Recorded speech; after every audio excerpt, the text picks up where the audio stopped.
Guys, welcome back to our channel Portuguese core classes, जहां हम Brazilian Portuguese को सिर्फ सरफेस लेवल पे ही नहीं बल्कि डीपली, लॉजिकली और कल्चरली समझते हैं।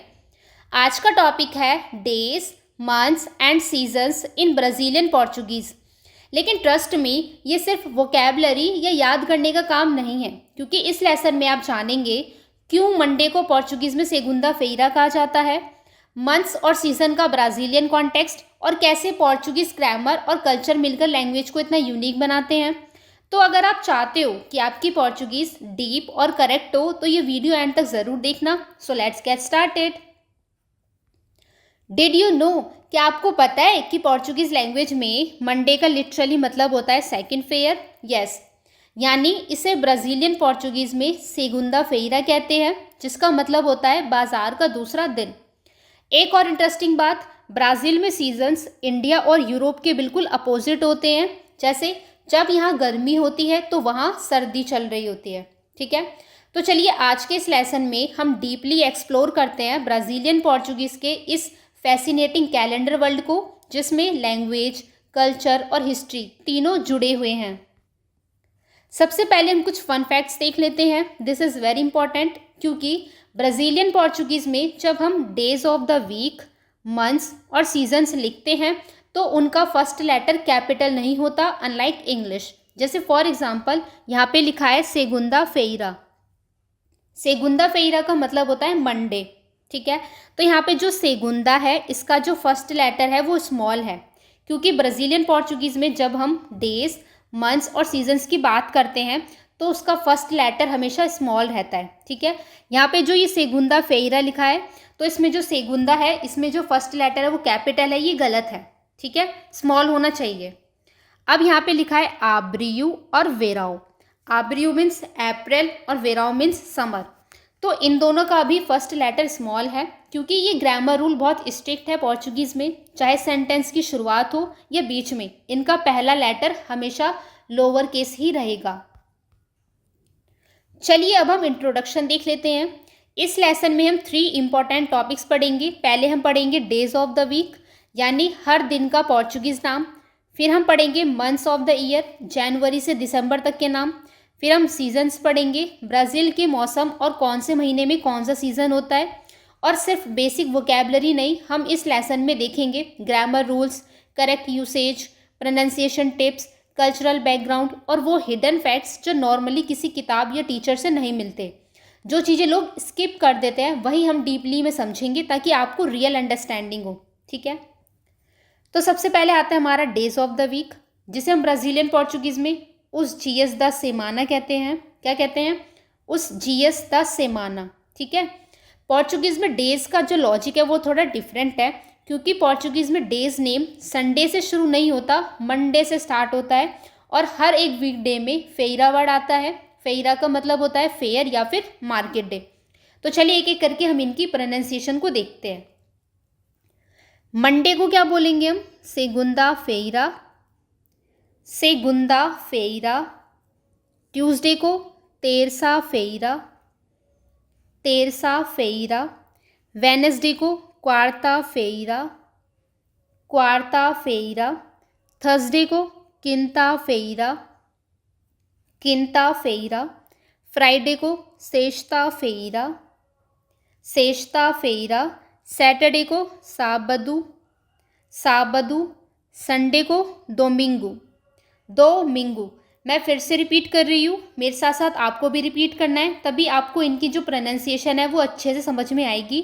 तो चलिए, सेगुंदा फेरा, तेरसा फेरा, क्वार्ता फेरा, किंता फेरा, सेश्ता फेरा, साबदू एंड दोमिंगू। हाँ, वाई फेरा? अब सवाल ये आता है कि मंडे टू फ्राइडे में फेरा का यूज़ क्यों होता है, सैटरडे और संडे में क्यों नहीं होता? तो चलिए इसे समझते हैं। सबसे पहले फेरा का मतलब होता है मार्केट यानी बाजार। अब थोड़ा इसकी हिस्ट्री की बात करते हैं। अगर हिस्टोरिकली देखें तो पोर्चुगल में वीक डेज को मार्केट डेज के बेसिस पर नाम दिया गया था। उस टाइम पे लोगों के लिए हर दिन का एक स्पेसिफिक मीनिंग होता था, स्पेशली काम और चर्च के हिसाब से। मंडे का नाम बना सेगुंदा फेरा, जिसका लिटरल मतलब है सेकंड मार्केट डे। संडे को वो लोग पहला दिन मानते थे जो चर्च का दिन होता था, और मंडे से काम शुरू होता था, इसीलिए मंडे यानी सेकंड फेयर कहा गया। सैटरडे यानी साबदू और संडे यानी दोमिंगू काफ़ी अलग है। इनका नाम मार्केट से नहीं, रिलीजन या चर्च ट्रेडिशन से आया है। दोमिंगू आया है लैटिन से, जिसका मतलब है लॉर्ड्स डे। साबदू आया है साबत से, यानी रेस्ट या वर्शिप का दिन। ठीक है, इसीलिए सिर्फ मंडे टू फ्राइडे के नेम में फेयरा आता है, सैटरडे और संडे में नहीं आता। अब आपके मन में ये सवाल आ रहा होगा कि अगर संडे को पहला दिन माना जाता था तो हम कैलेंडर या डेज के नाम मंडे से क्यों शुरुआत करते हैं? तो देखो, ये बात बिल्कुल सही है कि हिस्टोरिकली और रिलीजियसली संडे को वीक का पहला दिन माना जाता था, स्पेशली क्रिश्चियनिटी और जुडाइज़म में। इसीलिए पोर्चुगीज़ नेमिंग सिस्टम में मंडे को सेगुंदा फेयरा यानी सेकंड फेयर कहा गया, क्योंकि संडे क्या था, हमारा फर्स्ट डे था। लेकिन मॉडर्न टाइम्स में specially in work culture and international calendars like ISO standard Monday को वीक का फर्स्ट डे मानते हैं, क्योंकि काम यानी वर्क वीक मंडे से स्टार्ट होता है। इसीलिए जब हम डेज लिस्ट करते हैं जैसे मंडे, ट्यूसडे, वेडनेसडे, तो वो मॉडर्न यानी वर्क कल्चर को फॉलो करता है। तो पोर्चुगीज़ नेमिंग सिस्टम पुरानी रिलीजियस और कल्चर प्रैक्टिस पे बेस्ड है, जबकि आज का calendar system practical work schedule पे बेस्ड है। इन सब से ये कंक्लूजन निकलता है कि ओल्ड सिस्टम के अकॉर्डिंग पोर्चुगीज़ में संडे को फर्स्ट डे माना जाता था, मॉडर्न सिस्टम के अकॉर्डिंग मंडे को फर्स्ट डे माना जाता है। आई होप आपको अब अच्छे समझ में आ गया होगा। अब बढ़ते हैं नेक्स्ट स्लाइड की तरफ। अब आपके लिए एक बोनस टिप है, प्लूरल ऑफ डेज, यानी पोर्चुगीज़ में जब आप डेज को प्लूरल फॉर्म में लिखते हैं जैसे मंडेज, ट्यूसडेज, तो दोनों पार्ट्स का प्लूरल बनाना पड़ता है। और प्लूरल बनाने के लिए क्या करना पड़ता है, आपको दोनों तरफ एस ऐड करना पड़ता है। जैसे फॉर एग्जांपल सेगुंदा फेयरा, तो यहाँ पे हम क्या करेंगे, सेगुंदा में एस ऐड करेंगे और फेयरा में एस ऐड करेंगे, तो क्या हो जाएगा ये सेगुंदस फेयरस, सेगुंदस फेयरस। नेक्स्ट है सेस्ता फेयरा, सेस्ता फेयरा में क्या करेंगे हम, सेस्ता में एस ऐड करेंगे और फेयरा में एस ऐड करेंगे, तो क्या हो जाएगा ये सेस्तस फेयरस। क्या होगा, सेस्तस फेयरस। एक और इंटरेस्टिंग बात, स्पीकिंग या राइटिंग में कई बार लोग फेयरा वाला पार्ट छोड़ देते हैं, स्पेशली इनफॉर्मल सिचुएशंस में।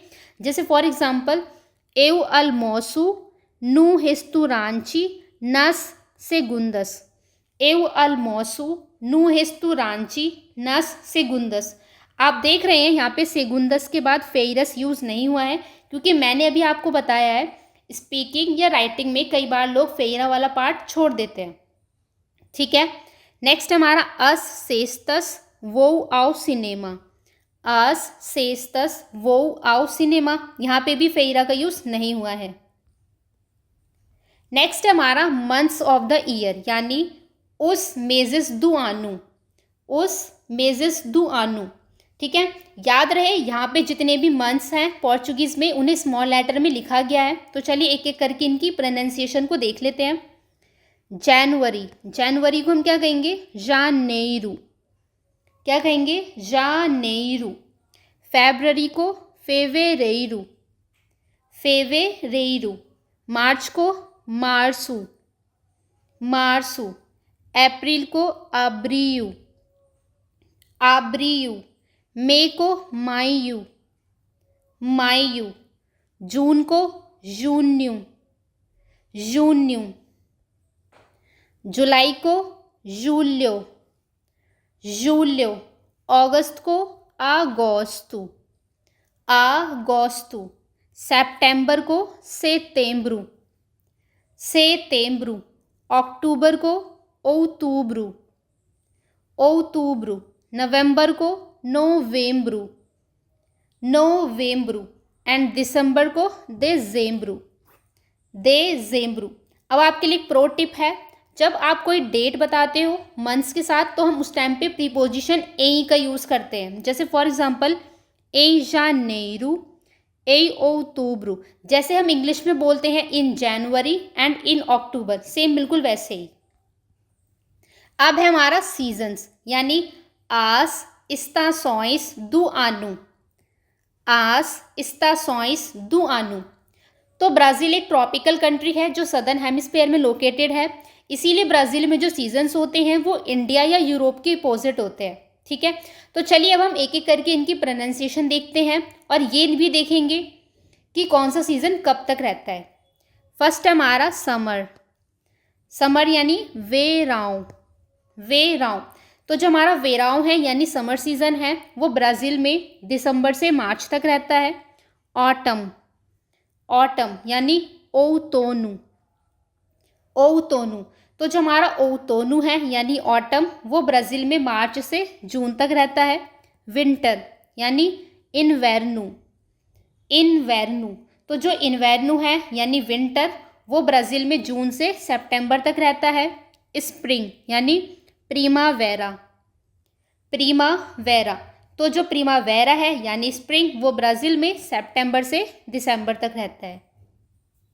हाँ, सबसे अमेजिंग बात, ब्राज़ील में क्रिसमस का टाइम होता है समर सीज़न में यानी बिल्कुल गर्मी का मौसम, क्योंकि ब्राज़ील सदर्न हेमिस्फेयर में है, वहाँ दिसंबर में ठंड नहीं बल्कि धूप और गर्मी होती है। इसीलिए जब इंडिया, यूरोप या यूएस में लोग क्रिसमस पर स्वेटर्स, स्नो और फायर प्लेसेस इंजॉय करते हैं, तो ब्राज़ील में लोग क्रिसमस सेलिब्रेट करते हैं बीचेस पर सन, सैंड एंड स्विम सूट्स के साथ। बहुत जगह पर लोग सेंटा क्लॉज को बीच स्टाइल में दिखाते हैं, जैसे रेड शॉर्ट्स, सन ग्लासेस और सर्फ बोर्ड के साथ। ठीक है, अब बात करते हैं जेंडर की, जो बहुत इंपॉर्टेंट है। ठीक है, जैसे यहाँ पे लिखा है प्रीमावेरा। प्रीमावेरा क्या है, हमारा फेमिनिन है। ठीक है, तो प्रीमावेरा के साथ जो हमारा आर्टिकल लगेगा वो फेमिनिन आर्टिकल लगेगा, जैसे यहाँ पे है आ प्रीमावेरा। नेक्स्ट है वेराव, ओतोनु और इन्वेर्नु। वेराव, ओतोनु एंड इन्वेर्नु, ये तीनों मास्कुलिन है, इसीलिए इनके साथ जो आर्टिकल लगेगा वो मास्कुलिन लगेगा, जैसे ओ वेराव, ओ इन्वेर्नु। ठीक है, जैसे फॉर एग्जांपल ओ वेराव नु ब्राज़िल é muito quente, ओ वेराव नु ब्राज़िल é muito quente, यानी the summer in Brazil is very hot. तो यहाँ पे जो वेराव है इसके साथ मास्कुलिन आर्टिकल यूज़ हुआ है। A primavera começa em setembro, a primavera começa em setembro, यानी स्प्रिंग स्टार्ट्स इन सितंबर। तो यहाँ पे जो प्रीमावेरा है इसके साथ फेमिनिन आर्टिकल यूज़ हुआ है। ठीक है, अब क्या करते हैं, हम जितना भी हमने पढ़ा है उसको एक बार रिकैप कर लेते हैं। तो सबसे पहले हमारा वीकडेज का प्लूरल बनाना हो तो हमें क्या करना पड़ता है, दोनों तरफ एस ऐड करना पड़ता है, जैसे सेगुंदस फेरस। नेक्स्ट है हमारा रियल कॉन्वर्सेशन में फेरा वाला पार्ट क्या करते हैं लोग, उसको छोड़ देते हैं, तो उसको क्या बोलते हैं लोग फिर, नस सेगुंदस, यानी यहाँ पे फेरा यूज़ नहीं हुआ है। एंड थर्ड है ब्राज़ील का कैलेंडर सीजन्स के हिसाब से इंडिया के बिल्कुल अपोजिट है, यानी जब इंडिया में समर होती है तो ब्राज़ील में विंटर होती है। क्यों, क्योंकि ब्राज़ील सदर्न हेमिस्फेयर में है, सीजन्स अपोजिट होते हैं। ठीक है, नेक्स्ट हमारा पोर्चुगीज़ में डेज, मंथ्स और सीजन्स का जो फर्स्ट लेटर है वो कैपिटलाइज नहीं करते, यानी उनको स्मॉल लेटर में लिखा जाता है।